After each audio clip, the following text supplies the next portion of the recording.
Bismillahirrahmanirrahim. Assalamualaikum warahmatullahi wabarakatuh. Halo, apa kabar teman-teman semua? Semoga kalian semua dalam keadaan sehat dan tetap semangat dengan pembelajaran ini walaupun tidak bertatap muka. Baik, di sini saya perwakilan dari kelompok 4 terdiri dari 1. Livia Radhanika, 2. Dwi Rahayu, 3. Zulfa Umaroh, 4. Ahmad Nurrojim, dan yang kelima yaitu saya sendiri, Putri Sekar Kinasih. Nah, di sini saya akan mencoba menjelaskan materi tentang gelombang harmonis sederhana. Nah, di materi gelombang dan harmonis sederhana, apa saja sih poin-poin yang akan kita pelajari? Nah, di sini ada 5 poin utama yang akan kita pelajari. Yang pertama yaitu pengertian dari getaran harmonis sederhana. Yang kedua ada jenis getaran harmonis sederhana. Dan yang ketiga ada bagaimana percepatan pada getaran harmonis sederhana. Dan yang keempat adalah energi apa saja yang ada pada getaran harmonis sederhana. Yang terakhir, poin terakhir adalah bagaimana kecepatan pada getaran harmonis sederhana tersebut. Baik, langsung saja kita ke poin yang pertama, yaitu pengertian dari getaran harmonis sederhana. Nah, dari kedua gambar tersebut, apakah kalian pernah melihat gerakan pada ayunan atau pair?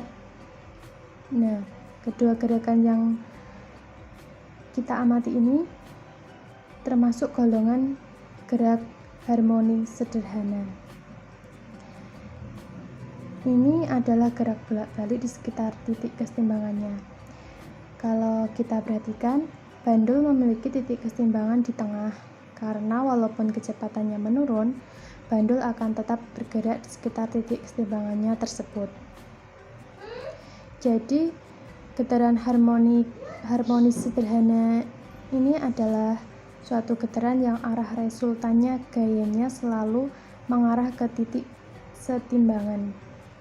Atau gerak harmonis sederhana memiliki amplitudo atau simpangan maksimum dan frekuensi yang tepat, atau bisa disebut juga dengan gerak bersifat periodik.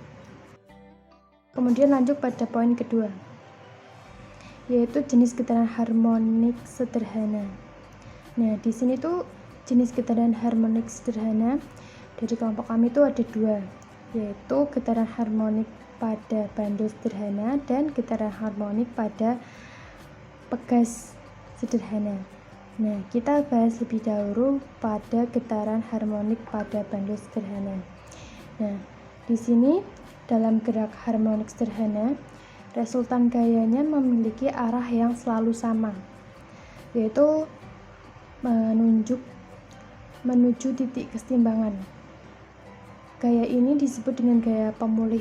Nah, jadi besar gaya pemulih berbanding lurus dengan posisi benda terhadap titik kesetimbangan. Nah, maka dapat disimpulkan dengan persamaan ini. F sama dengan min mg sin theta.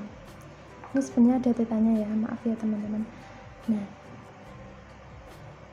F adalah gaya pulih dan M adalah massa bebannya dan G adalah percepatan gravitasi.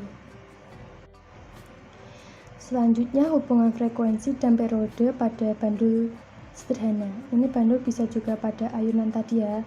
Nah, di sini tuh ada persamaan F sama dengan 1/2 pi akar G per L, atau T adalah 2 pi akar L per G, di mana F adalah frekuensi getarannya, G percepatan gravitasi, T periode getaran, dan L panjang talinya. Atau kalau dalam ayunan itu panjang, ya sih tali ya, tali buat duduknya itu. Kemudian jenis getaran harmonik sederhana kan tadi ada A, dan sekarang ada B, getaran harmonik pada pegas ya. Tadi pada bandul, sekarang pada pegas.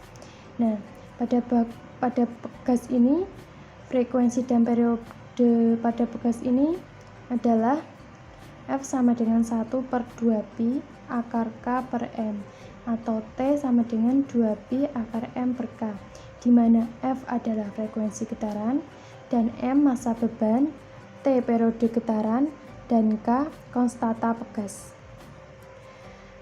Nah, dalam getaran harmonik ini juga dibagi menjadi dua. Karena pegas, jadi ada rangkaian pegas. Dalam rangkaian pegas ini ada seri dan paralel. Dalam seri, gaya yang bekerja pada setiap pegas adalah sebesar F, sehingga pegas akan mengalami pertambahan panjang sebesar delta X1 dan delta X2. Maka secara umum, konstanta total pegas yang disusun seri dinyatakan dengan persamaan berikut seperti yang ada di PPT tersebut, atau 1/K total sama dengan 1K1 tambah 1K2 tambah 1K3 dan seterusnya. Nah, kemudian di yang paralel, jika rangkaian pegas ditarik dengan gaya sebesar F, setiap pegas akan mengalami gaya tarik sebesar F1 dan F2.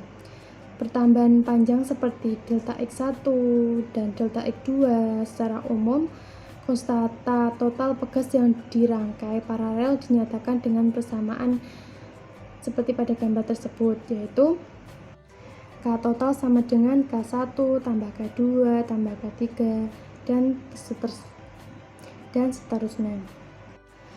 Selanjutnya masuk dalam poin ketiga yaitu percepatan getaran harmonik.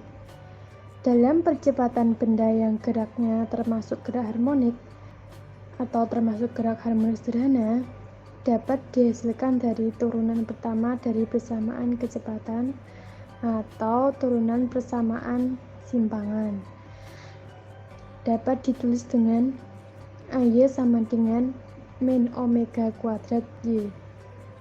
Kemudian, karena nilai maksimum dari simpangan nilainya sama dengan amplitudo atau Y sama dengan A, maka percepatan maksimumnya atau A maksimum adalah A maksimum sama dengan min omega kuadrat Y.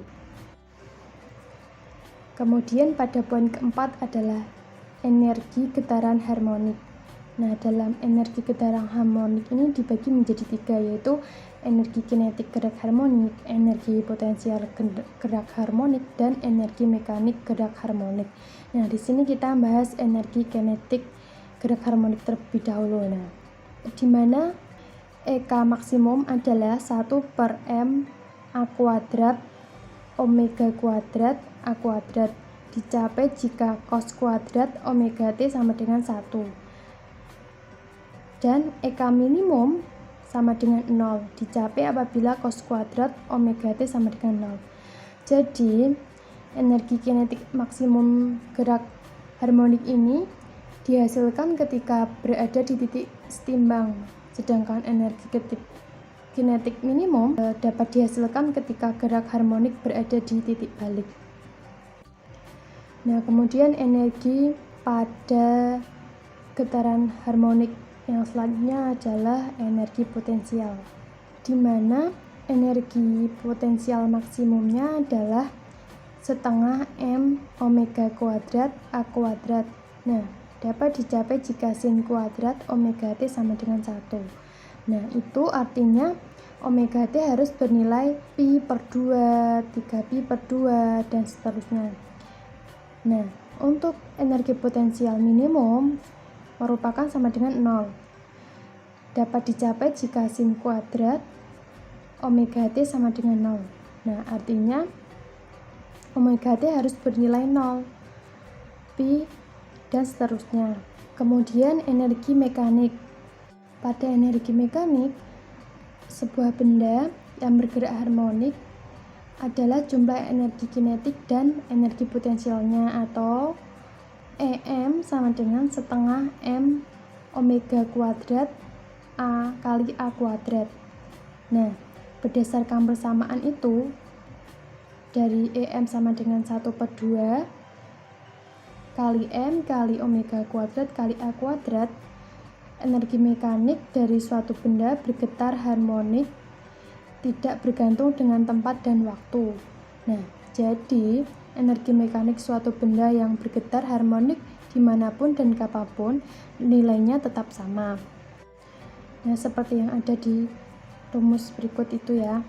Nah, kemudian kedudukan gerak harmonik sederhana pada saat EP dan EK nilainya maksimum dan minimum. Nah, selanjutnya poin terakhir pada getaran sederhana harmonik ini, yaitu kecepatan benda yang bergetar harmonik. Nah, untuk menghitung kecepatan maksimum benda yang bergetar harmonik dapat dilakukan dengan cara menyamakan persamaan kinetik dan energi total mekaniknya, di mana energi kinetik sama dengan energi mekanik atau energi mekanik sama dengan A/K per M. Nah, sedangkan untuk menghitung kecepatan benda di titik sembarang dapat dilakukan dengan menggunakan persamaan kekalan energi kinetik. Nah, selesai saya menyampaikan materi dari kelompok kami. Terima kasih buat teman-teman semua sudah mendengarkan dari awal sampai akhir. Mohon maaf apabila banyak kata yang kurang berkenan. Semoga bermanfaat buat teman-teman semua. Tetap semangat dan jaga kesehatan. Saya tutup. Wassalamualaikum warahmatullahi wabarakatuh.